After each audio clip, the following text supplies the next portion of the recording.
Good afternoon, everyone, and welcome to a special edition of the MMAOB Daily Podcast. I'm your host, as always, Adam Merton, and I'm joined by the great James Lynch, Mr. Lynch on Sports, my former co-host of the Parting Shot Podcast, a longtime writer here and podcaster here at MMAOddsbreaker.com. Wanted to bring James on. I mean, it's kind of a crazy time in MMA, so me and James, we're good friends, and definitely wanted to get him on to catch up and also talk shop. So, James, man, great to have you on, dude. How's everything going, man? Everything's going great, man. I got to thank you for bringing me on here. It's great to be back. Nothing but positive vibes when we were doing the show. It was it's cool to be back, man. I love that we get to talk about this, all the crazy stuff that's going on right now in MMA. And I love MMA Oddsbreaker. Obviously, they were the outlet that gave me my start, so it's great to be here. Oh, dude, and we love you too, man, obviously. But you're doing great things over at the Score. I'll get you to plug your stuff at the end, James. Same with myself. I want to know what you're up to, but. Yeah, I mean, like, first off, like, I just want to start with you. I mean, you're obviously doing great things right now. Just how's everything going as far as the job and stuff goes, the Score? It's good. I'm really lucky in the sense that, I'm actually busier, I think, than normal because without any news, they want us doing more features. And I just posted one today. You can look at it on thescore.com on the 4 biggest UFC career comebacks. So, looking at like Robbie Lawler, Matt Serra. So we're doing more like feature articles. So I'm having to do that on top of all the video content I'm putting on the site. So it's been good. Like I certainly like being busy, and I wasn't really worried when this happened, like unless the Score decided to like cut my hours or anything. But just because I knew I'd have fighters that I could talk to, and there's a lot of different things you can discuss. So I'm super fortunate, super lucky, and still glad that people even want to tune in and watch my stuff during this time. So it's been great, man. Like honestly, zero complaints. That's good, man. Yeah, I mean, it's a crazy time, James, obviously. Like I don't think any of us expected it to be like this much of a break. I was thinking at first, this is not a big deal, and then maybe a few weeks. Now it's going to be a few months probably, James, before things get back to normal. But like you, lucky you still have employment, because I know a lot of people obviously are out of work. But if they are at work, they're probably watching the show right now, so that's good. Let's get ready to do it, James. Let's start with UFC 249, James, because obviously this event, like the last few events, is really up in the air at this point.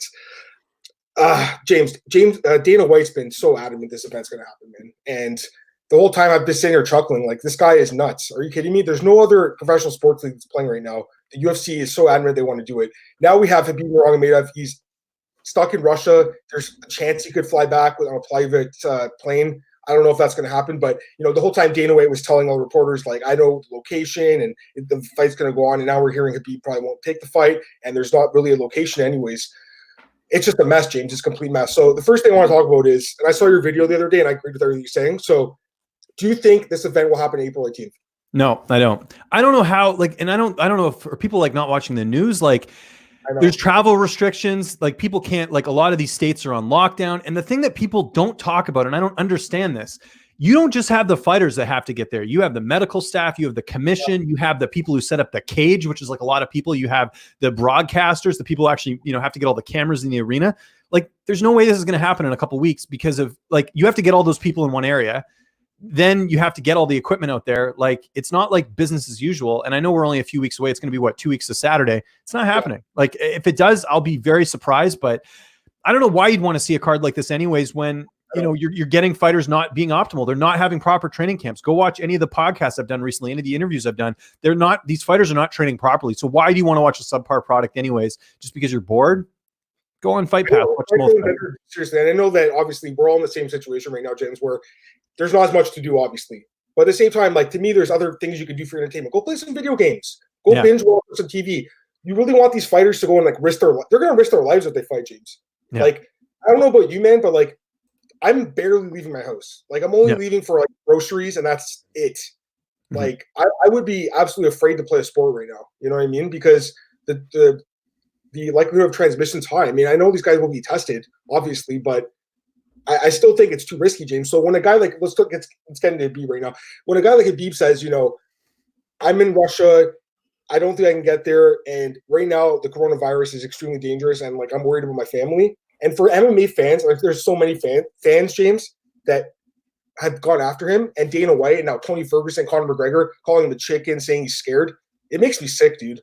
Yeah, it's stupid. And the problem too is like and you just said it, like, you know me, I'm the biggest fan of trash talk. I love fighters that promote themselves, but Tony and Conor are doing no one any favors during this period, calling Khabib scared. You're only going to egg on those idiot fans who already have this conspiracy theory that Khabib's too scared to fight or doesn't want to fight. Listen, if you've never fought before, don't ever accuse a fighter of being scared, because it takes something special to go in there. I mean, Adam, you fought, like, you know what it's like to step into the cage, into the ring, whatever. And it's like this idea that these fighters are scared. Like, stop. Like, I see all this stuff on my channel. Like, I get people saying, oh, Khabib was scared to fight. Like, look, watch the timeline. Khabib outlines it pretty clearly here. He went to Russia because the UFC was trying to do a card in Abu Dhabi. So that's where they wanted to do the location. It's unfortunate that they ended up locking down the country and now he can't leave. Like, all these, like, there's people who are like in denial that like people in Russia can leave the country. They can't. Go read the news. Do you guys not read? Like, what is going on here? It's crazy. So this whole idea of like these fighters are choosing not to fight. And let's say Khabib could fly. Let's say he could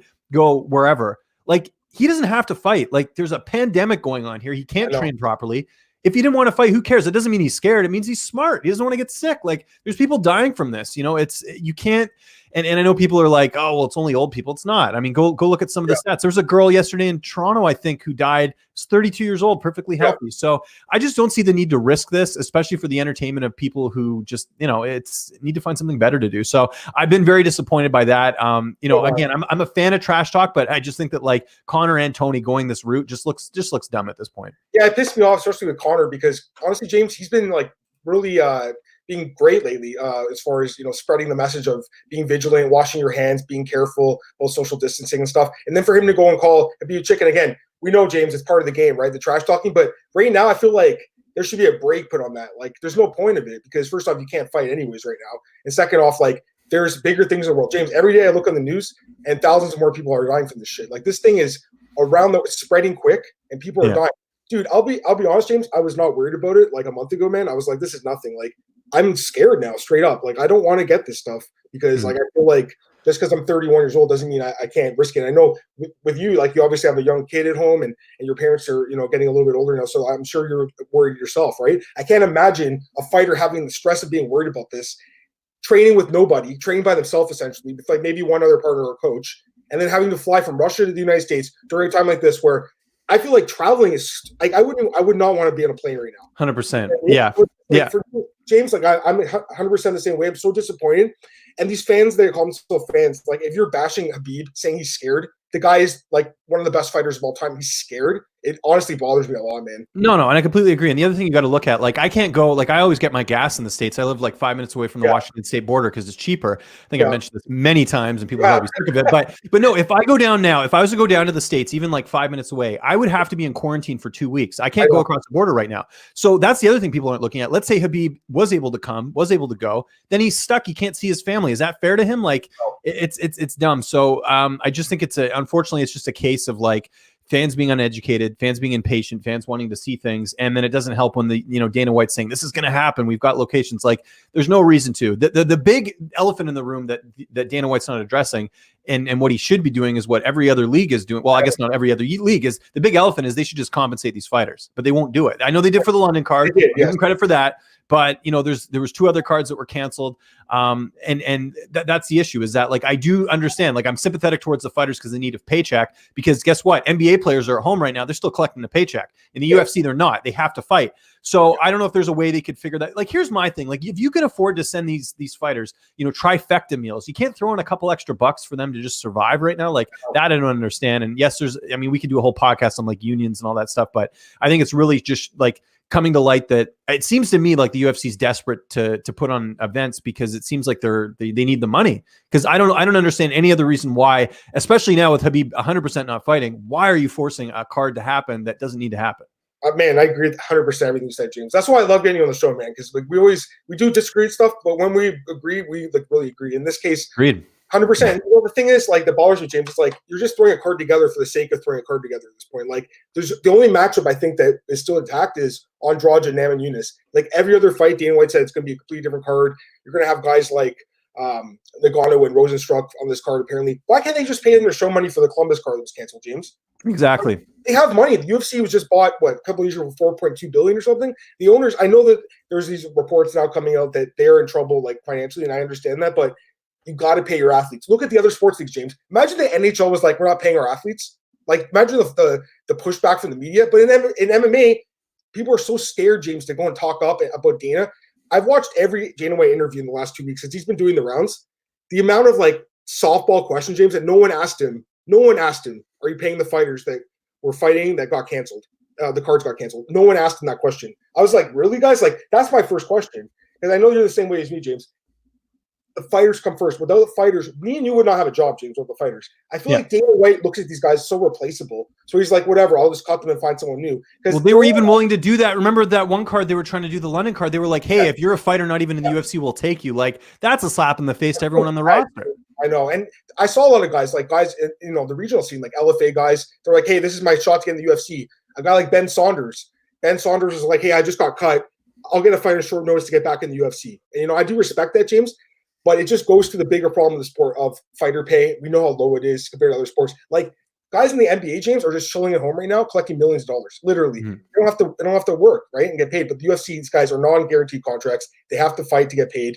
It's a sad thing. I feel like if Dana was like, you know what, the next like 3 or 4 cards, like I'm saying like the London card, which what they did compensate them for, which is good. But the Columbus and Portland cards, they should have said, you know what, these guys, these cards got canceled. We're going to have to pay these guys. The Brooklyn card as well. And then for maybe May and June, you're like, hey, we'll just postpone these ones. But these ones right now, James, like they should have got some compensation. Like, don't even give them their win bonus too. Just give them their show money. Their Reebok money you could give them to. Like Reebok's already paid them the money. Why aren't they giving them the Reebok money? That's not a lot of money, James, but it's still like $5,000 for a fighter right now, or $2,000, like even for the low tier guys, like they need that money. There was a guy on the London card, this guy, Geraldo De Freitas. He's like an undercarder, and he's like, I don't want to fight because I'm scared of catching it, but I need to fight to pay for my food for my family.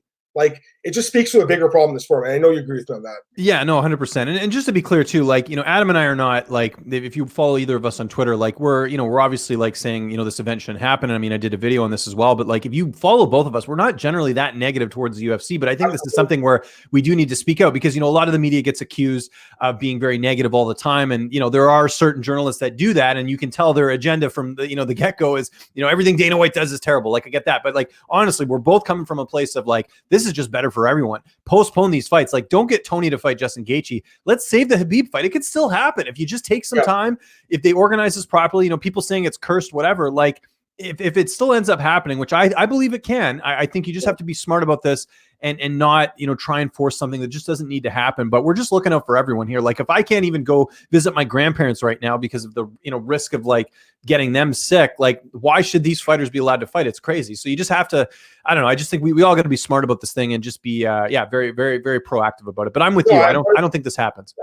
No, I'm with you, James. And, I'll be honest, like if it does happen, James, obviously I'm going to watch the card. And I know you're going to watch it too, obviously. But at the same time, I feel like we can both say, hey, we just think it's in the better interest of everyone. Like, it hurts me, James, as a freelancer. I don't want this card to happen because I only get paid when there's fights. And for you, it's a little different. But for me, James, like I need this card to happen. But at the same time, I don't want it to happen because it's just too dangerous. And I really do care about the fighters. Like, I've always cared about the fighters, man. I know you're the same way, James. Oh, yeah, big time. Yeah. I care about the fighters probably more than anyone, man. Like, I see, the way they respect you, James, when you're doing interviews, they appreciate you because you're genuine and you care about them. Dana White looks at these guys as like numbers, man. It reminds me of like university students. They just want someone to fill the room. That's all it is. They don't care about I don't believe that Dana White cares about the health and safety of the fighters. I do not believe that for a second. If he did, he would say, we're postponing all these events. The NBA, the MLB, the NHL, all these big leagues, these leagues that the UFC and the Dana White for years have been trying to become on that level, they're all postponing their leagues. They didn't cancel, they just postponed them. Why can't the UFC do the same thing? And, Dana White, I feel like he's still stuck in this old mode of like the early days of the UFC, James, where he's just trying to prove himself to everyone. It's like UFC's already proven, man. It's a great sport. It's a great promotion. You don't need to like be doing this. Like, he's always a fighter, and you got to respect about Dana because the sport would not be where it is without Dana. And this guy is he's arguably the most important person ever in the sport, James, for sure.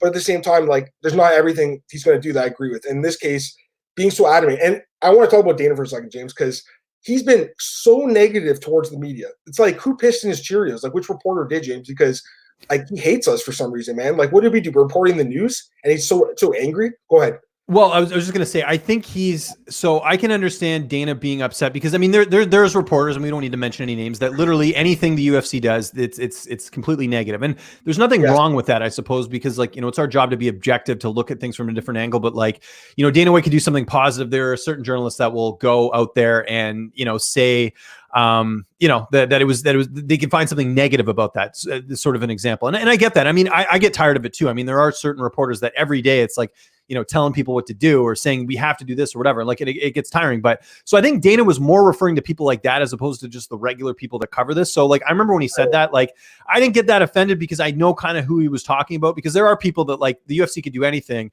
and, they're going to say, oh, that this shouldn't happen, or I'm going to boycott this or whatever. Like, and people within their right to have that opinion. But I didn't take offense to it because I kind of knew where he was coming from. And I think that, unfortunately, it's just like right now, a lot of people, like pretty much I'd say the majority of media is for getting rid of these cards. So I think that's where people kind of felt like he was targeting us. But when I saw that, I was kind of thinking like, no, he's talking more about like the people who just have an issue with everything the UFC does. So that's kind of what I thought, but it doesn't make it right for him to say that. That's what I'm getting. No, fair enough. Okay, so I want to talk about this really quickly, but you did mention a possible Justin Gaethje Tony Ferguson fight. James, I love this matchup on paper, but I don't want to see it on 2 weeks' notice. I want these guys to get a full 3-month training camp, and I know you're probably the same, right? I don't want to see it, period, because I don't think Tony should have to fight Justin Gaethje, and you could pay him all the money in the world. You could throw an interim title in there. If I'm Tony, do I want to fight for an interim title when I already won an interim title and they strip me for absolutely no reason? Like, there's no upside for Tony Ferguson to take this fight. I'd put like 98% that Tony Ferguson doesn't fight on the 18th, because I just don't see what he gains from this. And if the UFC wants to play hardball and say like, well, if you don't do this, you're cut, like I'd leave then. I'd go to Bellator. I'd go do whatever. Like if the UFC is going to be dumb and force him to fight someone when it's just not needed. Because here's the thing that people forget. Tony Ferguson is on a 12-fight win streak. Khabib Nurmagomedov is also on a 12-fight win streak in the UFC. So like, this is a fight that just like, you can't give me like, like a cheap, steak from the, grocery store as opposed to like, the keg. Not to say that that's what Ferguson and Gaethje is, but to a certain degree it is, because it's on 2 weeks notice. These guys aren't optimally training. Like, why can't we just wait out for something better? And that's sort of what I'm seeing here. And I just like, the second I heard rumors about that, it's just like people saying Gaethje's going to fight McGregor. I don't ever see that fight happening either, because like, what's in it for McGregor? There's no belt. It's not going to be a huge payday, because like, we love Justin Gaethje. Everyone on Twitter knows who Justin Gaethje is. If I go to the grocery store right now and I ask 30 people who Justin Gaethje is, no one's going to have an answer. But if I say Conor McGregor or even Cowboy Cerrone, I bet like 1 or 2 people would know. Gaethje just doesn't hold that name value outside of the hardcore fan base. So I just don't see that fight being a realistic possibility. And I love Justin Gaethje, and I think he deserves the next title shot over Conor. I want to be clear about that. But I just don't see that being like a great option for Tony Ferguson. That's all I'm saying. Oh, you're 100% right. Like, I agree with everything you said. Tony's already fought for interim belt, and they took it away from him, James. So what's the benefit? What's the benefit? What's the reward? Like, really, they're just going to strip him again, or not strip him, but like, he's going to have to fight for the real belt. There's no point. You're just creating another title.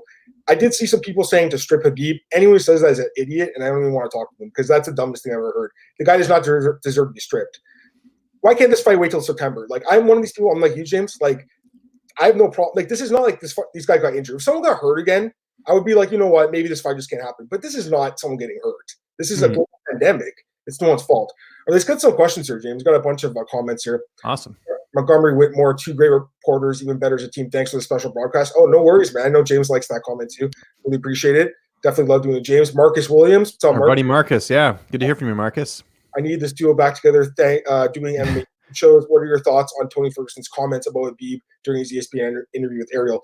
We did address this briefly at the top of the show, but it's just really disappointing, James. I mean, that's pretty much all I was going to say. And I know. By the way, don't mean to interrupt you. You can put the questions on the air. I just discovered this recently. If you click on the chat window and you actually press the comment, it comes up. Did you know? There we go. I know, it's a game changer. Lucas Grandsire told me about this. I've been using it for forever now. But first off, Marcus, great to hear from you, man. Marcus is great. We met in Vegas. I think it was last year, year before. I can't remember, but I know business has been a little slow for him. So if you guys are in the area, definitely go check out Marcus's bookstore. But I mean, I saw it. It's disappointing. I think that's where, as a reporter, Ariel needs to step in and say, look, what do you think about Khabib not being able to get out of Russia? What do you think about Khabib, going to Russia with the intent of, hoping to fight in Abu Dhabi? He didn't, as far as I could tell, he didn't say those questions. He might have, and maybe I missed it, but like, that's where you have to step in and counteract. Cause otherwise and I know what they're trying to do. They want to get the soundbite that Tony says Khabib's scared, and boom, it blows up and it goes everywhere. I get that. But if you're a journalist, you got to ask like the questions of like, hey, what about this? Like, you know, so that's kind of where I was a bit disappointed with that interview, because like that's the reality, and we're living in a fantasy world the way that interview was done, right? 100%.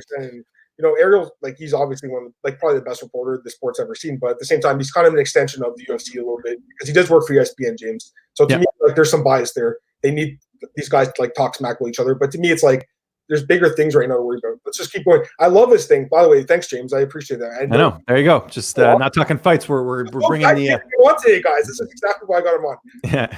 Cameron Miller, classic crew. It is, man. Right. He's an OG. Montgomery Whitmore, the event's not happening. That's 249. We agree. Okay, here's a question. Daniel Edwards, they paid Molly McCann. At least she posted something. They suggested they did. The London fighters apparently got paid, so I did read that on MMA Fighting, which is great, and that's the absolutely right thing they should do. Yeah, I think Marvin Vittori said so, and Mike Grundy. So they did pay them. This is Russia. I obviously don't speak Russian. If you want to write that in English, we'll. You might have called us a bad name. We have no idea. Who knows, right? Mm-hmm. John and Co. Great work, guys. Appreciate you. Kumite TV, guys, go check it out. John just did an interview with Volkanovski and Dan Hooker recently. So John does great work. I mean, you know, it's always nice to see like really good reporters emerge on the scene. James, he's doing a great job. So he grinds. Yeah, I love it. I know that you guys are good friends as well. Chris Ludford, hey Adam, how can you organize a union or a fighters association when 75% of the fighters don't want one? Okay, so definitely this is a good question for me and James to chime in on. Chris, you're right. I do agree that most fighters do not want one. I think a lot of fighters are extremely uneducated about this kind of thing. I think it's a good thing for the fighters. The problem is a guy like Conor McGregor sees no benefit from this. That's the biggest problem. The sport needs an overhaul, though, for sure. Like these other sports leagues, James, like we said, NBA, NHL, NFL, MLB. James, what's the common denominator? They have unions protecting their athletes. They don't have that. Mm-hmm. We need this. But at the same time, I do agree with what you said. Any thoughts on this? Yeah, I just think you need like a Conor McGregor or someone to actually do it. And the reason the fighters don't want to do this is the truth, is because they're worried about being blackballed. Like if they do that, then you're going to be known as that. Like look how quickly like Leslie Smith was out of the UFC because she spoke up. So that's sort of the reason. They don't want to be blackballed and taken out of the industry. Cajun Johnson, same thing. Cajun, however he says it now, same sort of thing. So that's why those fighters are no longer in the UFC. The UFC is too powerful right now. So they can't, even if all the fighters tomorrow said we're not fighting, they'd get a bunch of Contender Series fighters in the UFC instead. That's just they have too much of a stranglehold, unfortunately. It's true. He's right. At Montgomery Whitmore, MMA is a selfish sport. It 100% is, man. It is an individual. The fans are selfish, and maybe even from the top too. I think that some fans can be selfish, and say all, but some can be selfish. And I mean, Dana White's being selfish at this point, trying to do this event. In my opinion, he's not putting the health first of the fighters. Yep. Chris Ludford, Dana's still paying fighters $10K to fight. Why don't every other MMA person, i.e. Bellator, pay 5 times more to entice fighters? I still feel like the UFC pays the most out of any promotion, right? Like they do, yeah. You guys gotta see how bad. Like James used to interview guys in the regional scene, doesn't do as much anymore. James, tell them how much these guys are making. Like some of them are making like hundreds, like $500, $100. Like it's not, maybe not 100, but like it's really low. And you guys have to remember that Bellator and the UFC have different models. So Bellator does pay sort of their top tier talent, like top notch dollar, like a Ryan Bader or Gegard Mousasi or anyone like that. But how their model is, it's different. A lot of people, I'm sure, know this, but I'll just repeat it. Like when they do cards, like the main card and even some of the undercard is like roster fighters. So fighters that are on like multiple fight contracts, like a Mousasi, like a Sergio Pettis, whoever. Their undercards though are all local fighters. So if they go to St. Louis or they go to Missouri, for example, they'll grab a bunch of Shamrock FC fighters, put them on the undercard. They go to California, they're going to have a bunch of local California fighters fighting on the card. That's why, like James Terry, remember Adam, the guy who did the call out in Strike Force that used to be on our old intro, like he fights on every California card they have because he's a local guy. Is he like a top-notch Bellator fighter? No, but he's a guy that they can put on there. He'll sell some tickets. So the model's a little bit different.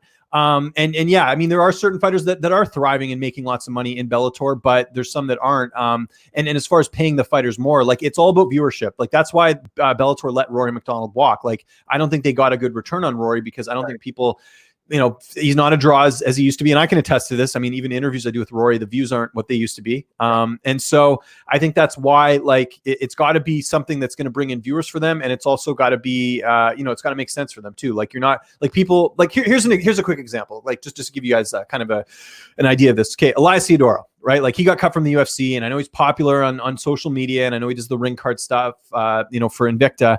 But like, you know, people are like, I can't believe you're not signed. Well, I can understand it. He probably wants a lot of money, which I don't blame him. He's in the UFC, but is he a draw? Is he someone that fans are dying to see fight? With this fight style, I'd say probably not. And that's no offense to Elias. I think he knows this. A lot of his fights do go the decision, but that's why a guy like him isn't getting picked up by Bellator, because there's really no incentive. How many eyeballs do you think he's going to bring? So to answer Chris's question, why not entice, you know, someone like Elias, pay him a little bit more?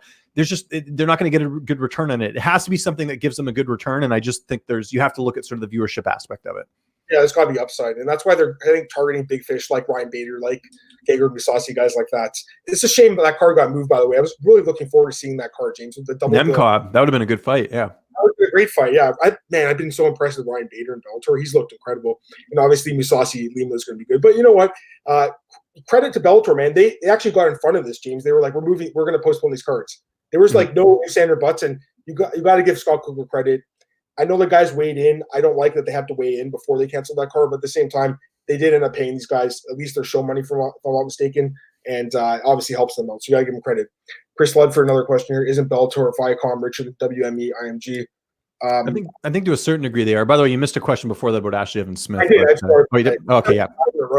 Don't mention athlete as Ashley. I mean, this has sort of been talked about, hasn't it? Right? Like to that length, like she shouldn't have done what she did. I mean, there's no arguing about it. I think her interview with Ariel, go look at that interview, by the way. I think there's more dislikes than likes on it, but yeah, just a bad look overall. I don't know what she's doing, trying to take supplies. Like, yeah, even if it was left out, like you just don't take that. She doesn't need it. Unless she specifically said that, oh, I saw it and I was going to give it to people, and you saw proof of that. Like her first stop should not be dropping off that dresser. It should be dropping off those masks, if that was really your intent. So I don't buy that she was using it for something else. I saw her as being greedy and taking advantage of something. So yeah, she came across bad, but yeah, it is what it is.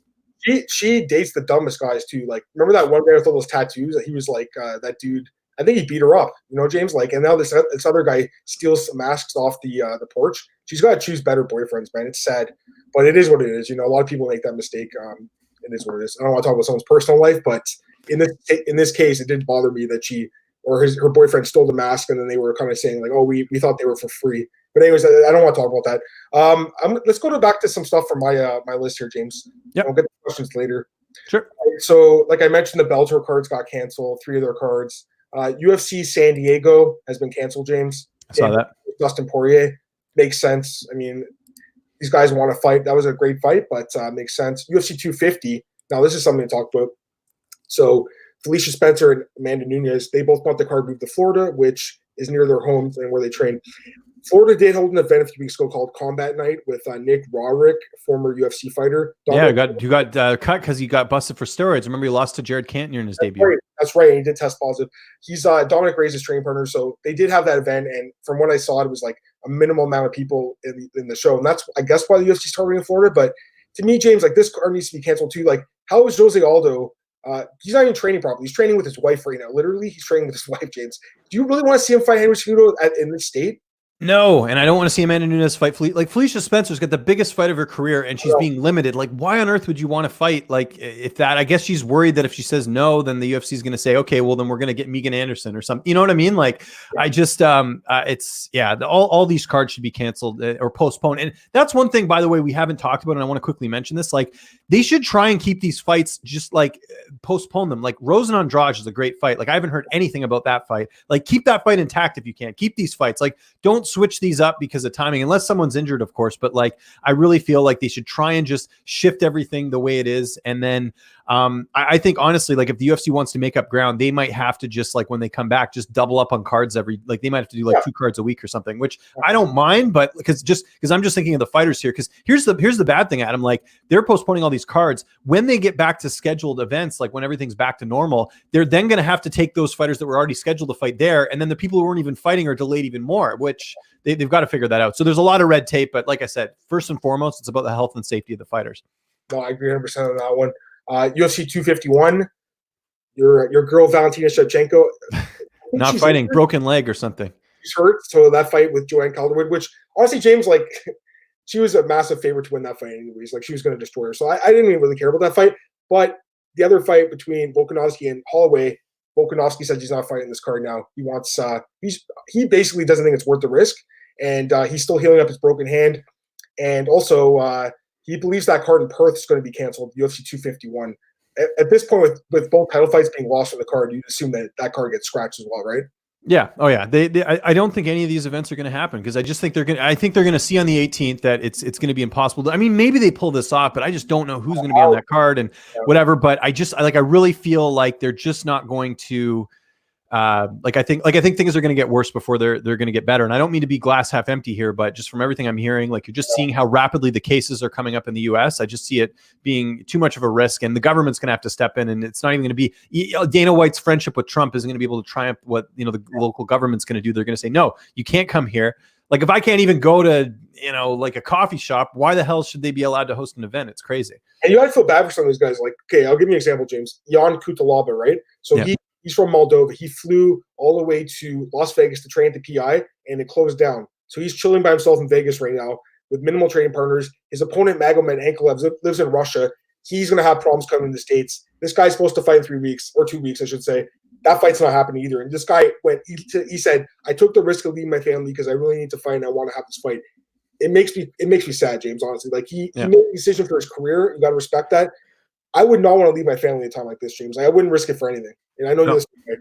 No, 100%. And that's the thing. And then there was like these idiot fans who were like, Leon Edwards didn't want to fight and whatever. It's like, no, like that was not a family. Yeah. For the UFC to be like on like 3 hours north, like you got to go to the airport right now and get to the States. The card might happen next week. For him to leave his family, have no way of getting home, James. That was a ridiculous request. I'll say that. All right. Let's get a few more questions, James, and then I want to talk about some other pieces in news here. This guy, Justin Jr. 962 prediction of Smith to Shera. I know you just I just previewed that entire fight yesterday on Early Look. So go check that out. YouTube.com/thescoremma. You can get my prediction on there. My prediction is this card doesn't happen in Nebraska. Yeah, that too. Yeah, I talked about that yesterday. Chris Ludford, how much money is starting any promotion is bill for sale?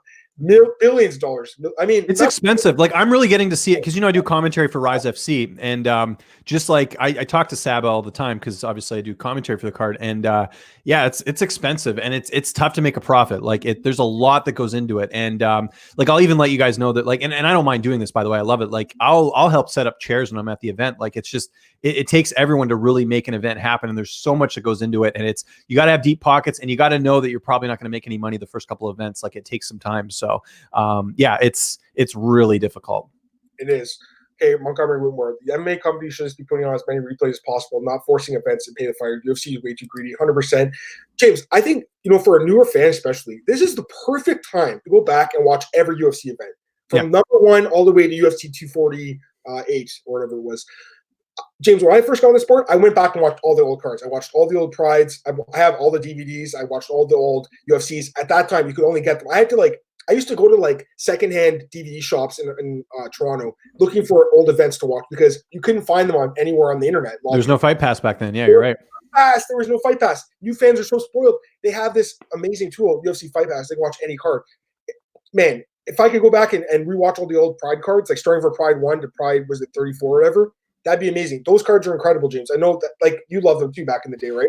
Big time, yeah. Especially when I was working at Fight Network, we had a lot of those in-house, so I got to even on a lunch break or whatever, I could go watch them. I used to watch all the old K1 events. There's so much good MMA to watch, and that's what I mean. If you're looking, fans are like, oh, I'm so bored, I want MMA to watch. I guarantee you, there's fans out there who haven't watched some of the best cards that have ever happened. Go back and watch some of the earlier cards. I just watched actually for the first time. I haven't seen it because it was tough to watch here in Canada, but I finally watched the 30 for 30 with Chuck and Tito. Have you seen that? 30. I think I have. Oh no, I don't know if I've seen it. It's so good. I just watched it the other night because I finally found it here or whatever. So there's even things like that you can go back and watch. There's the old Tap Out reality show they used to do. Yeah. Go watch that show. Glover Teixeira was on that show. So was Donald Cerrone. There's so many good shows that are out there that even reality shows. Yeah. Even the old Ultimate Fighters, James. Ultimate Fighter was a great show. I mean, I guarantee you there's fans that have not watched all the seasons. Yeah, some of the newer seasons were pretty bad, and that's why the show got canceled. But the first bunch of seasons, James, those are classics, Strikeforce has an amazing library. I used to love Strikeforce, James. You look at a lot of the UFC champs, they were in Strikeforce. Strikeforce was an incredible promotion. So I definitely recommend going back and watching those on Fight Pass. That's going to fill the time. I know people are bored. I understand that. You got to understand these fighters. It's too risky for them to fight right now. Yeah. Go back and watch the old events. All right. Last question here, Chris. why do fighters go to the UFC? Most of them never make over 500,000 because that's still. They love the sport. Yeah. Actually, Ben Folks, I can give him a shout here because he did that article. I'm pretty sure you saw this, James, on The Athletic, where he asked them, why do you fight? And they gave the different reasons, but they love fighting. That's why they do it. Like, it takes a special person to fight, man. Like, this is a brutal sport.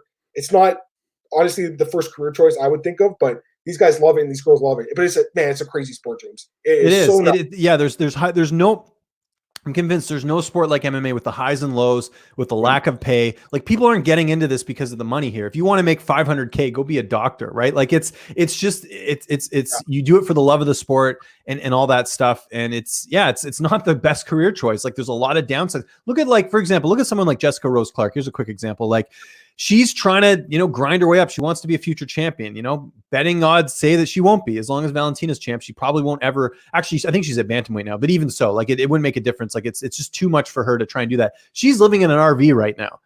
A lot of people are like feeling sorry for her, but she's choosing to do this because fighting to her is more important than living in a nice house. So I commend that. And that's why, like, you'll never hear me talk shit on fighters, because there's a lot of sacrifices they have to make to be fighters, and they get punched in the face. And if you win a couple fights, you're on the top of the world, you lose one fight, it doesn't matter. If you lose one fight, they're going to Bellator, they're a bust. Like, look at Macy Barber. People are already saying she's a bust after one fight. Like, come on, people. Like, you have to look at, like, what these fighters are putting themselves through. And that's why I have nothing but the utmost respect for them. And it's not, they don't get into this for the money. There's a million professions you could do that where you're going to make more money. That would, and you know what, same goes for the media. There's not a lot of money in this sport.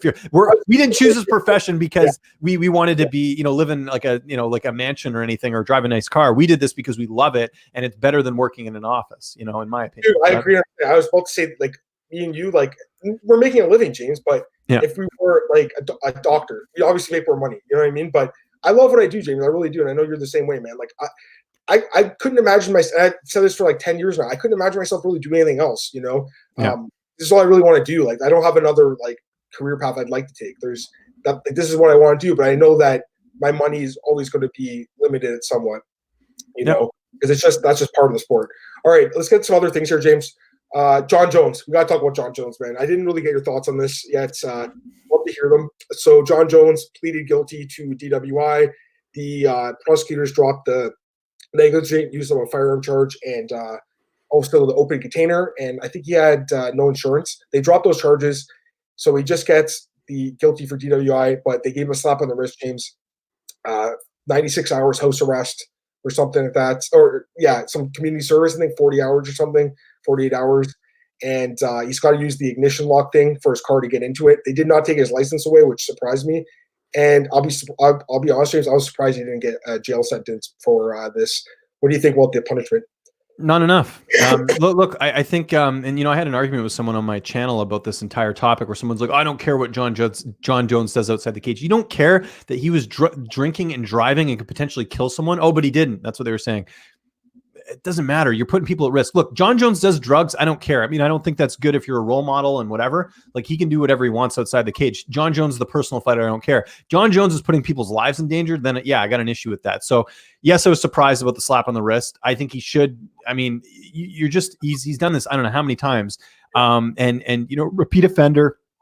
If it was anyone else, they'd be getting way more of a stiff punishment as him. Hold on, I'm just choking here. I don't know what happened, James. I think something transmitted through the computer. No, sometimes my mouth gets dry. Anyways, no, but I'm just saying that, like, I figured he would have got some time. And I also think, like, I bet the UFC is not even going to suspend him or do anything. And they should, because, like, you can't have your champion acting like this outside the cage. And it just makes the whole company look bad. Otherwise, you're only going to feed in to this notion that some people already have, which is that there's only, like, thugs and, bad people in this sport. So that it hurts the image. So I think, people got to look at that as well too. And I'm a big Jon Jones fan. I would like to see him succeed. I was rooting for him when he came back and to see him as a changed person, but he clearly isn't. And the only way he's going to get better is if, harsher punishments are done. So I don't think we learned anything from this. And, I want to see Jon Jones at his best and in the cage and, beating opponents, but this is just another disappointing result and something that's not going to help him long-term. Yeah, he is the greatest fighter I've ever seen. I've always said this. I remember watching him for the first time. The first time I saw him fight, he fought Guzman first, but the Bonner fight, James, UFC 100, I mean, who can forget what he did there, right? Like, just suplexed him and beat him up. And I was like, this guy's special, and he's a special athlete, but like the guy's never going to learn, James, unless he gets a severe punishment. For me, like this is a joke. House arrest during a pandemic of quarantine. Like you can't even leave your house anyways. He basically told the cops he was bored and wanted to go for a drive. Well, did he need to bring Jorge Masvidal's mezcal in the back of his car, James? And, obviously everyone's going to say he needs to hire a driver. I mean, that goes without saying. I was shocked they didn't take his license from him, James. How could they not? This guy's a repeat offender. He could have killed that woman a few years ago when he got in that car accident, left the scene of an accident, ran back, grabbed his weed in his pipe, ran away again. I don't care if he smokes weed. You shouldn't smoke weed when you drive. That's stupid. But for him to run away from the accident, he got nothing for that. He had a DUI back in 2012 because it was in New York, I think, and not in New Mexico. They didn't count it for this one. So they looked at him almost as like a first-timer, which is stupid to me. But it's crazy, James. Again, I'm like you. I want to see the guy succeed. I want to see him fight. I want to see him become an even greater champion because his legacy is already like amazing. But it'll always be tainted by these kind of incidents, James. Like, let me ask you a question, James. When did George St. Pierre ever get in this kind of trouble? Never. Never. And to me, this does affect Jon Jones' image. Like when we look back in history books, 50 years from now and talk about the greatest fighters, there will always be an asterisk next to Jon Jones because of the positive drug tests and also because of the stuff outside the octagon. So to me, I was just really disappointed by the punishment. Also, I saw Chael Sonnen's interview. That was so dumb, James, what he was saying. He's like, these cops are being unfair. The guy told him he was drinking. Why did they have to do these tests? That's part of what they do. They have to do field sobriety tests, James. People are saying like Jon Jones is being treated unfairly by the cops. I thought the cops were fair, man. They were super fair. Did you watch the whole body cam thing, Jim? I did. Yeah, I watched like most of it. I sort of zoomed through it or whatever. Did you think they were being fair? Yeah, absolutely. I don't think like, and even so, like Jon, even if they weren't being fair, he's a repeat offender. Yes. Like you shouldn't even be in that position to begin with. He should have been at home. Yeah. Got to be responsible. Guy's got kids. Like let's forget Jon Jones, the fighter, like as an actual human being, like if this had happened to anyone else, they'd be in jail right now. So you got caught for DUI, we'd be in jail. Like there's no, and if it was any other UFC fighter, like if this was like, I'll just use an example as like just a random fighter that like isn't like making any noise. Like let's say like Neil Magny. Well, okay, maybe not Neil Magny. He came off a win, but like let's say like Eddie Wineland. There's an example. If Eddie Wineland did this, he'd not be in the UFC right now. 100%. Yes. And I'm not surprised that they haven't really like made any statements. I don't think they will, James. I don't think Dana's going to come out and say we're going to cut the guy. They did last time. They're not cut him, but they obviously stripped him of his belt. I don't see that happening here. They may make a statement saying like we were aware of the situation, which they already did, but I don't see any more punishment happening. All right, let's get to a few other things here, James. You did an interview yesterday or 2 days ago maybe with Stephen Wonderboy Thompson. Great interview. Yeah. He talked about a few different opponents. I mentioned Colby Covington and Leon Edwards. I still think the Edwards-Woodley fight should happen, but I think Covington versus Woodley is a really interesting fight. I'd like to see this fight. What do you think? Yeah, I do want to see Covington and Woodley, and I think there's so much of a backstory there that you could easily sell that fight. It's really going to depend what happens with Kamaru Usman. I know Colby wants a rematch with Usman, but I just think that I think when you get finished in a fight, you probably don't need to get a rematch. It's not like that was a close fight. Like I think the narrative on that is often written a lot differently. People are like, Usman destroyed him. No, he didn't. It was a close fight, and then Colby got finished. I mean, that's what happened. You could say Usman was up all the rounds, but they weren't definitive rounds by anyone. I think there were certain rounds maybe where you could say maybe the later round. There was one later round, I think maybe fourth, where Usman definitely had it. He rocked Colby or whatever. But I'm not opposed to. Yeah, I think the Covington Woodley fight is just super interesting. It was supposed to happen last year before Usman ended up getting the title shot against Woodley. So I'd like to see that. And yeah, for Wonderboy, I mean, you can't go wrong. He's still a top fighter. That win over Luque, no joke. Luque is a dangerous guy in that division. So yeah, I think Wonderboy and Leon Edwards would make sense if they don't want to do Woodley and Edwards and they want to do Woodley and Covington. But if they do that rematch between, or they do the fight between Edwards and Woodley, then yeah, maybe you do Thompson and Covington. But we'll have to see what sort of the UFC wants to do there. Yeah. But yeah. It's funny though, I was reading some of the comments, like some of these fans are clueless. Like they were like, Wonderboy's washed up. No, he's not. First off, he just beat up Luque so bad. The fight with Darren Till, he should have won that fight. And then his loss with Pettis, yeah, that was a bad loss. But you know what? He was winning that fight and got caught. Everyone gets caught. He did interviews with you, James, talking about being knocked out for the first time in his 200 fight career. So it happens. You know what I mean? I don't think he's washed up. I know he's 37. He's really Wonder Man now. He's not really Wonder Boy anymore, James, but he's still a pretty decent fighter. Paige VanZant, my boy Tom Taylor over at BJ Penn, he interviewed her and she talked about free agency. I know you've interviewed obviously Paige and Austin, her husband as well. What do you think is going to happen, James? Because she has one more fight left in her deal. I think they'll probably book the Rebus fight again. That does seem like a pretty good fight, good matchmaking there.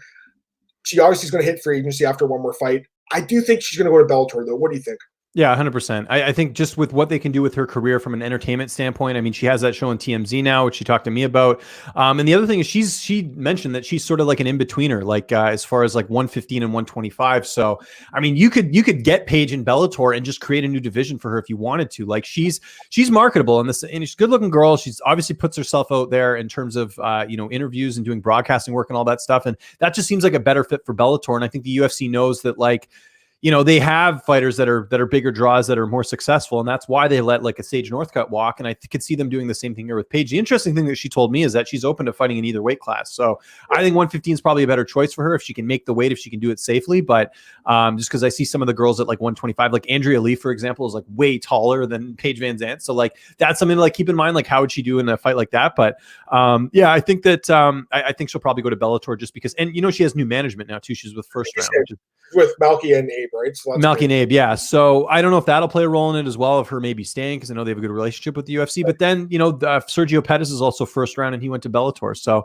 I just think Bellator is a better fit because they could sell the husband and wife angle. They could like get them on the same card. They could have Paige do other things like for the promotion, like commentary. She's good friends with Chael Sonnen. They actually train together, so that's another reason to go to Bellator. So yeah, I think for the UFC right now, I think they know who their investments are in those divisions, like with Macy Barber and some of the other up and comers. I think they're more focused on that, and I think they'll let Paige walk. That's what I think. I think so too. And you make a good point about the management change. Obviously, who's her last manager? Because I can't remember his name, but it was Kyle Stotts out of what's the management called? Janus Sports. So they rep like they rep a lot of women's fighters. They rep like Alima Lay McFarlane. They rep Liz Carmouche. They have just they actually have a bunch of Bellator fighters. Brandon Gertz, Derek Campos. Just like huge names, but just sort of like another company that's out there. Yeah, I was reading his tweets. He was tweeting about this like a few months ago. To me, it's like he's overrating her value a little bit. And I think maybe she saw that. She's like, you know what, this management company doesn't understand my true value. And I think that obviously the cow was, they'll get her a good deal. They're good managers. You can say what you want about them and them supporting Jon Jones and everything, but they're good managers, James. So it's like Ali Abdelaziz, right? Like you could say what you want about the guy. The guy's a good manager. He gets his fighters really good contracts. And you ask any fighter who's managed by Ali, James, I've never seen one of them say a bad word about the guy. No, he gets them paid. And I actually didn't know this, but I didn't realize that when Gaethje fought Cerrone, Ali apparently didn't take any money from it because Gaethje didn't want to fight him. And Ali's like, okay, look, we just got to do this for the UFC, but don't worry, I won't take any money from you. So yeah, no, he's a great manager. Everything else you can say what you want, but as far as management goes, that's good. And with the First Round, kind of what I've been told from all the fighters I've spoken to is that, if you're like a notable fighter, like a Derek Lewis or like a, Masvidal or like a Jon Jones or whatever, like you get taken care of. I've heard of some fighters who, if you're not as popular, maybe you're not getting enough attention, but that happens with a lot of management companies. So I'm not sort of throwing any shade, but I think for someone like Paige, they will be a priority for them. So I expect big things from them going forward. And you got to remember too, that like, if you can get a management company that can get you like those deals outside of like fighting, like, endorsement deals or whatever, like Balangui does a great job of this. I know Curtis Blades is doing like appearances all the time, at least before this pandemic happened. He was like doing appearances and making money. So that's the type of management you want, is one that will go beyond just the regular fight responsibilities. Yeah, 100%, James. All right, let's go a few more questions here. Man, Munich has been on an incredible run as double champ. Ronda made more money in the UFC. How does it make sense? And I think Montgomery makes perfect sense. He says right here, more than a draw, more feminine. The second part, I don't like. That's kind of controversial. I'd say Montgomery. I'm not saying you're wrong, but definitely more a draw. I want to hear what James has to say. That was a dramatic pause there. No, it's quite simple. Amanda Nunes.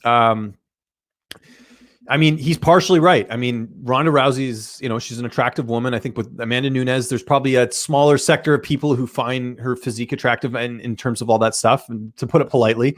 And I think that's why as well. And also Amanda Nunes, I mean, English is not her first language. Not that she struggles with English. She's quite good, actually. I've interviewed her a handful of times. But yeah, I mean, and then here's the other argument that like I want to put to rest right now. Like people are saying the UFC has done a bad job of marketing Amanda Nunes. I disagree.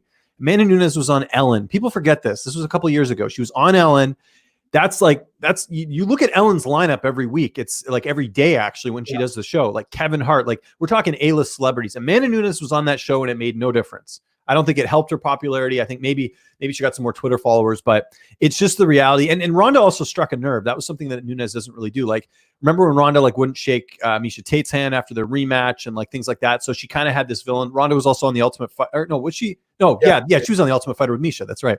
So like there was all these opportunities where like Ronda could sort of break through, and also Ronda was like the first woman fight in the UFC. So there were a lot of things that were helping Rousey at the time, and I think also the fact that people either loved her or hated her. Like it's funny seeing people hate Colby Covington now. I think people hated Rousey just as much at a certain point when she was, talking trash to opponents, and and then Ronda also had the highlight reel finishes. Like there was those 3 fights where those circulated everywhere. Amanda Nunes has had some good wins, but nothing like that close back to back. Like what Ronda Rousey did will probably never be replicated again in terms of 3 quick finishes from someone who's a champion, who's a star, and all that. It was just really the perfect storm for the UFC and from a marketing perspective.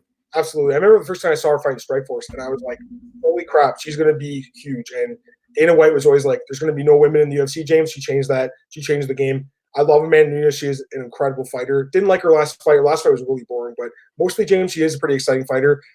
But I'm with you. I feel like all these fighters, you can't always blame the UFC on promotion. They've given her a lot of opportunity. I think she fails to promote herself that well, but she's comfortable with just being a champion and being a dominant fighter. That's who she's comfortable being with. I think it's more like the fans saying, she's not this big enough star, but I feel like she's okay with where she is right now. Yep. No, I agree. All right. A few other questions here, James. Chris Ludford, Rory made under 90K fighting against Robbie Lawler. That's why new MMA promotion needs to open up. I know he made more than that in Bellator. PFL, I don't know what his contract's like. I'm assuming it's not amazing. Well, if he wins, he gets $1 million, right? Yeah. But then people forget if he would have won the Bellator title, he would have got the same amount. I think Lima got $1 million. That's great. So you know what? But it is easier in PFL. Let's be honest here. I mean, he doesn't have to face Lima or any of the I'm trying to remember who's even on the PFL welterweight roster, but Rory should be one of the favorites. He'd be the favorite. I would say the Magomed Karamov guy and Ray Cooper the third. He's obviously great too.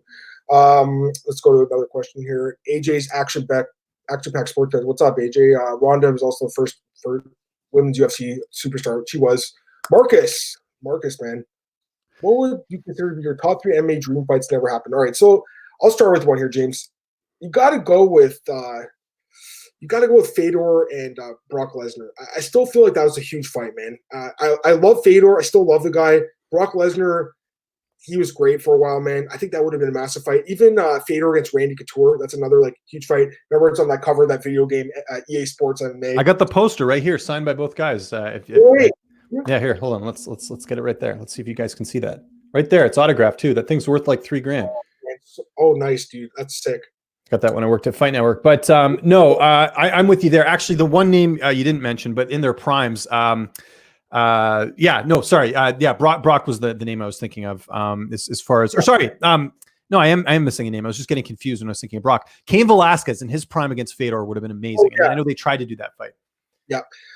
Give me a fight, James. Dream fight. Another fight. I think GSP and Anderson Silva is a fight that I would have liked to see at a certain point. Like we're talking when before Anderson had those kind of dull fights against Maya and Talis Latis, that would have been interesting. But I understand GSP not wanting to go up. I don't think he would have won that fight. I think Anderson, he's a big guy. I think Anderson Silva and Jon Jones in their prime would have been good. Here's one that, I think potentially could have happened, but just the way things kind of worked out. But Gegard Mousasi and Jon Jones, if you remember when Gegard was the champ in Strikeforce and Jon Jones had just won the title, that would have been a fun fight too. Although I think Jones would have won, just kind of looking at history.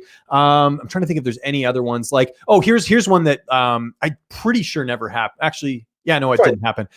In their prime, Kid Yamamoto and Uriah Faber. That was supposed to be a huge fight to determine the best lightweight fighter, lighter weight fighter, I should say. Kid passed away, man. I think he had cancer, which is he did in 2018. Yeah, it was unfortunate.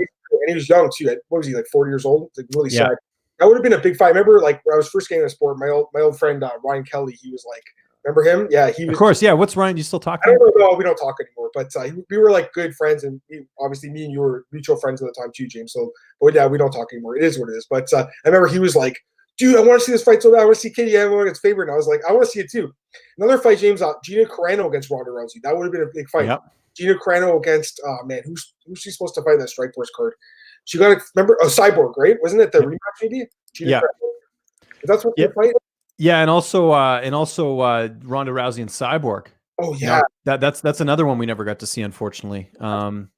Which you think Ronda in her prime. Again, it's just so unfortunate what happened to Ronda, because if she didn't fall in love with her stand-up, I mean, who knows where she'd be right now in the UFC. I think she would have had a much longer career if she just would have stuck to her ground game and just not been with Edmund, unfortunately.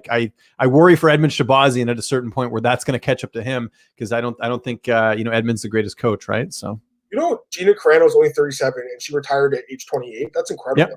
Yeah. I think she saw the paychecks that she was getting from the movies, and was like, you know what? A lot better than the UFC. I know the UFC. Well, Gina talked about this with Ariel on his show a while ago, that like they were looking at getting her in the UFC, and then Dana was just like a jerk, and I guess he sent a text to her by accident or something. Yeah, he said she was like hard to work with or something, and he like texted it to her when it was for someone else. But I love Gina, dude. She was like, I respect her a lot, James. You know, she was like the original female star. All right, I have a question that someone sent to my inbox on Twitter, James. While you're doing that, I'm going to quickly answer this question from Chris Lunford, because I see it in the chat. He says, Amanda Nunes beat Miesha Tate, Ronda Rousey, humbled Raquel Pennington, beat Valentina Shevchenko twice, KO'd Cyborg and Holly Holm. What are you saying? What I'm saying is that doesn't matter. Demetrius Johnson held the record in the UFC for like most wins. He was dominant at flyweight. People didn't care. There has to be that entertainment aspect to it. And if you want to know what makes a superstar, it's got to be a combination of things. It's got to be, you got to represent something. Like with George St. Pierre and McGregor, McGregor represents Ireland. George St. Pierre represents Canada. Like there wasn't any, like Amanda Nunes, it's not like Brazil is a country that didn't have any success. Like it's not like she was like representing them and it was like a big deal. So there was that. Number two, doesn't talk trash, doesn't have, huge personality. I know GSP didn't talk trash, but GSP was like kind of seen as like this model citizen. So that sort of helped his image as well too. I'm just saying that like with Rousey, she, like I said, struck a nerve. People did not like her. She also had highlight reel finishes like back to back to back, which certainly helped out. So Chris, you got to look at this from a viewer standpoint. Like I understand where you're coming from, but like that's, you need to, it's tough to market fighters. Boxing struggles with this too. You have to have the total package to be one of those global superstars like a McGregor. And that's just, she doesn't have it. And it's just, I'm not discrediting her fight career whatsoever, but she's not, I can't go to the grocery store right now and ask who Amanda Nunes is. Most people don't know. And she was on Ellen and people still don't know.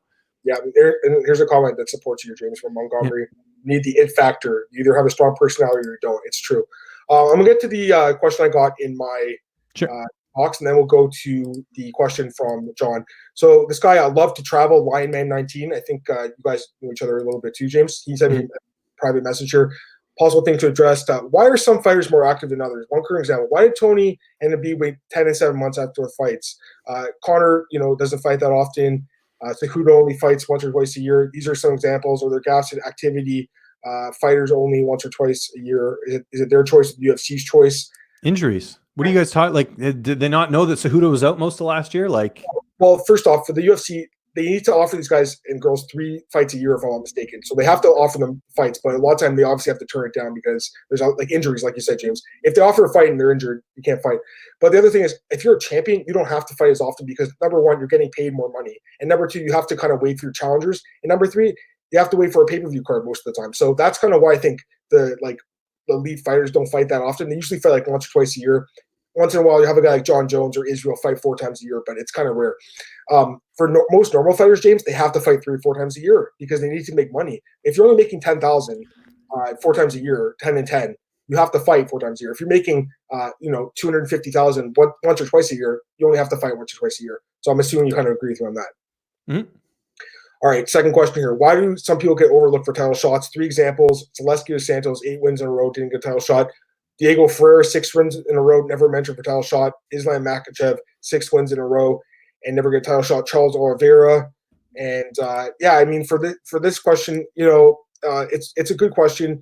Who are they beating though? That's what you have to look at. Like Zaleski, like how many top 10 wins did he have in there? Makhachev, that's the one thing with him. He doesn't have any like notable top 10 wins, and you got to finish your opponents. It's got to be a combination of everything. The one you didn't even put in there that I could argue is Leon Edwards, but again, he's not finishing fights. So the title shots are determined by 2 things: quality of opposition and how you're finishing your fights. If you're going the distance, go ask John Fitch when he was in the UFC. That guy deserved a title shot well before he got one, but it's because he kept going the distance with these fights, and you need to get finishes. That's an easy way of convincing yourself to get a title shot. And it just depends on who's available in the division. There's a lot of factors that go into it, but it's not that black and white. Yeah, I agree. I understand with what James said. All right, let's get to a few other last questions here. We're going to end the podcast in a few minutes, guys. So if you have any last minute questions, throw them in here. But I want to get James out of here. James, I appreciate your time, man. John Hunko said he would entertain a fight at 155 rematch. Holloway doesn't happen at UFC 251. Possible fun fight. That fight's not happening, John. I think Volkanovski's already said as much. What would be a fun fight for 155? I want to see him fight 145. He hasn't even defended the belt once. I've said this before too. Sorry to cut you off there, but like I like fighters that defend. It's like people wanting to see Izzy fight Jon Jones. Let Izzy defend his title a couple times at middleweight, and then we can talk about those fights. When there's contenders in the division, there's no reason to be jumping around weight classes, in my opinion. And to answer your question, you want a fun fight for Volkanovski? How about Justin Gaethje? That would be amazing. Yes, that would be a fun fight. But I just Poirier. think 145, there's tons of fights. Like, even if he doesn't fight Max, Yair Rodriguez is a fun fight. It's a fun fight. Like, there's other fun fights, James. Chris Blood for another question for you, James. I think so. Should Manuez play the bad guy to gain traction? Clearly, being the first lesbian champion didn't appeal the Ellen degenerates. Any thoughts? No, I don't think there's anything she can do right now that would make her a global superstar. Like, you have look at McGregor. McGregor, by the way, great self-promoter. That's another reason why he became so popular, is that if McGregor just won his fights the way he did and represented Ireland, he would still be a big star, but he wouldn't be anywhere near as big as he is. Like, we've been to, I mean, I've seen how many press conferences of McGregor, how many sound bites are out there of McGregor, let me ask you this, how many sound bites are out there of Amanda Nunes? Any good quotes? Probably not many. I could probably name a handful. So it's just, some fighters have it and some fighters don't, and there's nothing wrong with that. But we can't pretend that that if you win fights that automatically means you're a superstar. It just doesn't. Look at Demetrius Johnson's entire UFC career. Great fighter, great guy. Actually enjoy his interviews and everything. He's a pretty personable guy, but you got to have that it factor. And some people, for whatever reason, can't seem to grasp onto that. They can't understand it. So I don't think there's anything Nunes could do at this point, honestly. James, you're right, man. You're bang on this. You know what, James? We used to talk about this on the old party shot. Like, we're talking about Nunes 2 years ago. Same thing now. Nothing's changed. Yeah. AJ, who do you think is more likely to face Ferguson 249 Khabib or Gaethje? I think you must have missed the early part of the podcast.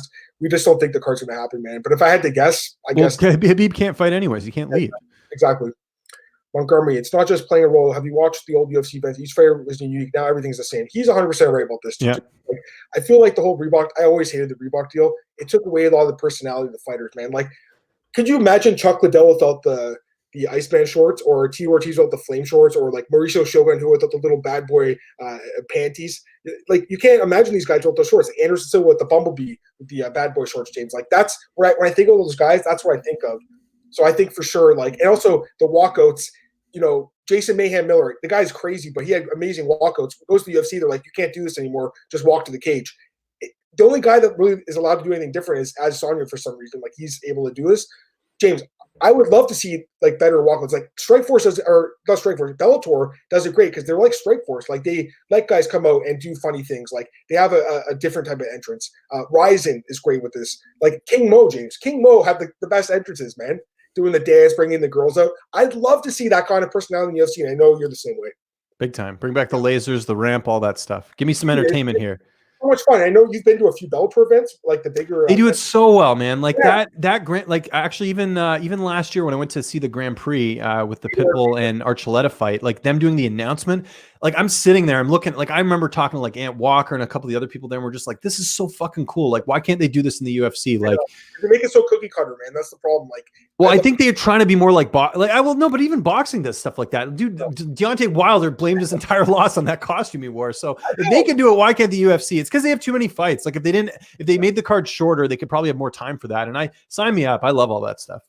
Dude, I actually still go back and go to YouTube and watch the old T. Ortiz entrance when he was fighting Ken Shamrock. Well, that's why you got to watch this 30 for 30, man, because like it's that they go into all that stuff and talk about how they really helped shape the sport, and it's so cool. Like, I even forgot they used to have the shouting matches, him and Chuck Liddell in the cage after like one of them would win a fight, and like you never see that anymore. Like, I miss all that stuff. I love it. I love all that stuff. Dude, it's making me like reminisce about the good old days, James. All right, so, like one or two more questions here. I'll get you here, James. AJ, again, I feel Suncell this is a good question for you, James. You're a big Suncell guy. Suncell is another guy who's so talented and fought high level, but never got title shot because he wasn't finishing fights with frequency. That and love the guy, probably like one of the nicest guys in the sport, James. Not the most interesting guy to like interview. No, 100%. And I'll say this as someone who's interviewed him a number of times. He's just one of those guys. He's soft spoken. He's a little quiet.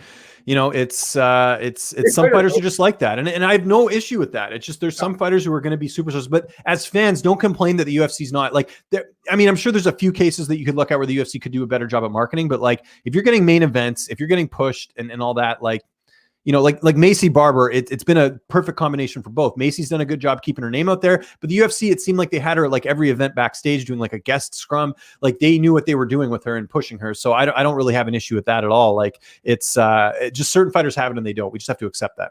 I agree. And one last thing here from Montgomery. DJ, good guy, he's just boring and nervous.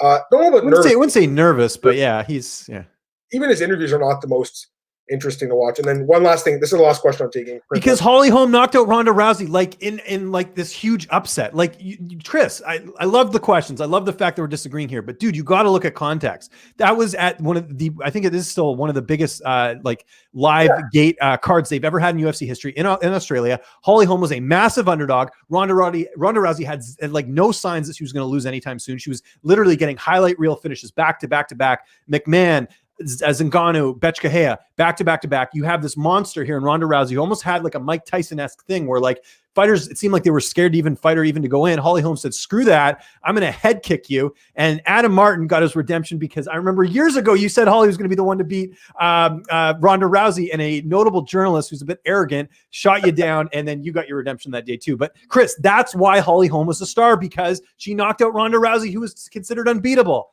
Look at the context. I know Amanda Nunes beat Ronda Rousey after that, but Ronda lost luster when she fought Nunes because she was already knocked out. This isn't that hard, people. Come on, context. Look at context. Oh, James, great point. I remember. I don't have to say this guy's name. Me and James don't okay about here. Well, it's a dumb comment. Like, he was so arrogant too. He's like, "That's never going to happen." Yeah, he's just I wish like, you could have saved that tweet. It would have been funny to throw that in their face. I went back to it years later, and I was like, really? I'm like, remember what you said here, man? But it is what it is. You know, people want to disagree. That's cool, but the guy was a dick about it. All right, I think that's it for James, because honestly, I want to get you out of here. I want to get out of here myself. I know you got your. I don't know if you have any interviews today, but anyways, I don't have interviews, but I got to write up some stuff. I got a cool pros react video coming out. Well, I don't know. I'll plug my stuff whenever you give me the go. Go ahead. Okay, yeah. So anyways, at Lynch on Sports, Twitter, Instagram, easiest way to get a hold of me. I post all my content on there. YouTube.com/thescoremma. Here's the thing, guys. There's a bunch of other outlets out there, and they're going to be producing content, and that's great. But I want to tell you one thing. At The Score, we're producing a lot of original content. We're not stealing footage from other people. We're not, doing the same stuff everyone else is. You're going to see unique interviews, unique concepts. My pros picks, pros react. You don't see that everywhere. So I got a pros react coming out at 3 p.m. Eastern time today, at the time you're watching this, with the pros talking about Tiger King. Everyone's talking about this documentary. Adam, I don't know if you've seen it. It's crazy. I got the fighters to get their thoughts on it. So that'll be out later today. Really excited for you guys to watch that one. I got a couple interview clips coming out this week. And then Monday I'll be back 11 a.m. Eastern time doing my Q&A. You guys can check that out on the YouTube channel. We do the Q&A every Monday, and then I do a fight preview every Thursday at the same time at 11 a.m. Eastern time. Still working on the fighter for Monday, but basically if you guys want to tune in, hear me blab with the fighter, get your questions in. We had Ian Heinisch on this week. Really great stuff from Ian. So yeah, that's what we're going to be doing on Monday. And other than that, yeah, just thanks for having me on, Adam. We got to do this more often, man. It's great collaborating and talking to you again. Oh, for sure, man. I want to plug your own like private YouTube channel, because I know you just posted a video there, like giving some advice to journalists. Yeah, so yeah, I'm still so I can't, like, with my role at The Score, I can't obviously do interviews on my channel anymore because I'm exclusive to them. But what I am starting to do is like advice stuff, because I get Adam, I'm sure you do too. Like, I get questions all the time. How do I do this? How do I get started? So I've just made videos on that. So rather than writing like a paragraph every single time to like explain it, I just say, look at this video. So I'm going to be hopefully having some more out. Actually, I think the next one I'm going to work on is like an updated Skype video, how to record my Skype interviews. Same thing with like FaceTime, because everyone has to do that now with this whole Corona thing going on. So I think the next video I'm going to do is like an updated version of that. But if you go on my YouTube channel, youtube.com/LynchOnSports, same thing as my Twitter handle, you'll see that I have just a lot of videos. If you're getting into MMA or you have any questions, or people ask me, how did you get into covering the sport? How did you become a fan? That's literally the last video I just did. So always trying to give back, Adam. And thanks a lot, man. By the way, quickly, Adam, I got to give a shout out to, because he's done an awesome job with this podcast, the MMAOB Daily. I love it. I know the episodes have been cut back a little bit, but you do a great job with it. I think daily news is something we don't get enough of, and I think you've been really carrying the torch, and I'm so happy to see you succeed and continuing to kick ass in this industry, because you've been doing this full-time since like 2011. I hope people remember that. It's tough to make a living in this industry, but you've been kicking ass, man. So it's been great to see. Dude, James, I obviously appreciate that, man. And it does make me sad that we aren't able to do the show quite as often. When we can. But you should see, I wish, like, if we could, I mean, I obviously wouldn't in public, but I mean, we DM probably every day, and it's continuous just laughter of all the stuff that happens in the industry and everything. But maybe someday I'll write a book on it. I don't know. When you used to live in Toronto, when you used to like get it for beers, what was the first thing you'd say? Who do you think's going to win this fight? What do you think of the odds? That was like the first thing. We never talked about it. I was never like, hey James, how's your kid doing? I was just like, who's going to win this fight? And James was the same way. And then Marcus says, what time do you return? I don't know. Whenever Adam wants me on, I'll always make time. But yeah, I mean, obviously we'll figure it out. I always make time for Adam, though. Everyone knows that. Sure, I'd like to get James on, at least every like few months or something like that. I mean, obviously, I'd have James on every week, guys, if I could. But Cole does help me out. Cole, is my kind of, I wouldn't say co-host necessarily, but sidekick, I guess. He's not a permanent co-host, but I love having Cole on. But obviously, me and James, it's no secret we have good chemistry. So it does suck. You can't do the podcast anymore. But James is doing obviously an amazing job. I mean, you don't need me to tell you that, James. Like everyone tells you that. You're doing a great job. Well, I remember, dude, when we started, we were both in the same spot, man. We were like at the bottom of this, and now you're killing it, man. And I remember when you started first doing interviews, James, like you've improved so much, man. It's great. So it's really good to see. And the fighters, like I said, they respect the hell out of you, man, which is the most important thing I think in this business. For the fighters to respect and just like when you get those little messages, James, like when Brian Stan messaged me that one time and was like, "You're doing an amazing job." Like that made me feel so good. I still remember that, James.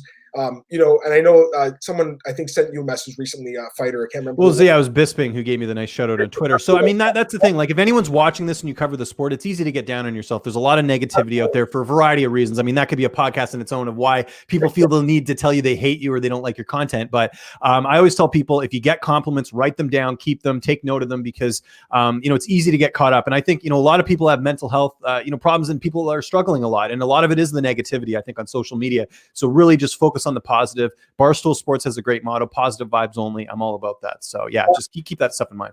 Absolutely. Last question for you, James. Yeah. Are you playing any games right now? Any gaming going on? Just retro stuff, man. Like I'm, I think right now I have an NHL 94 that has all the updated rosters. So I've been playing that. It's been good. The classic ones. And I get into like old games I never played, like Alien 3 I'm playing right now for the Sega Genesis.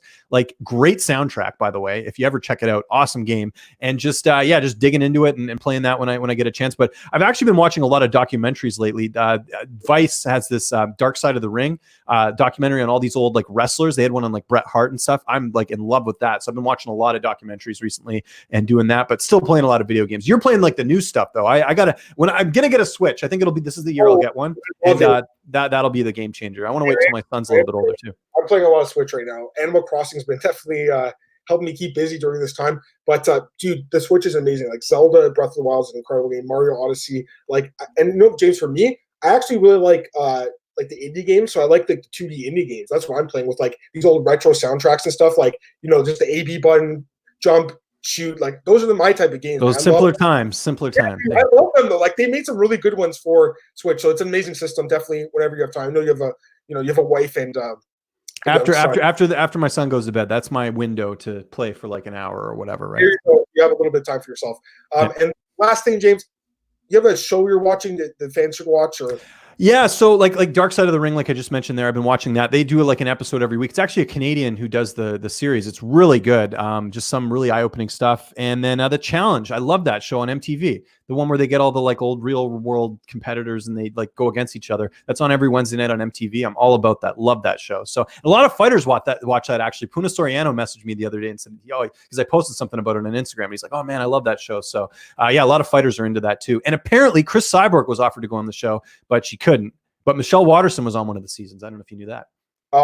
Really? MTV The Challenge. The Challenge. Yeah, I know she was on Fight Girls, like back in the day. Oh yeah, back in the day with Brandon Vera's ex-wife. Yes, Carrie Vera, Vera, and Gina Carano was on that show too, I think, right?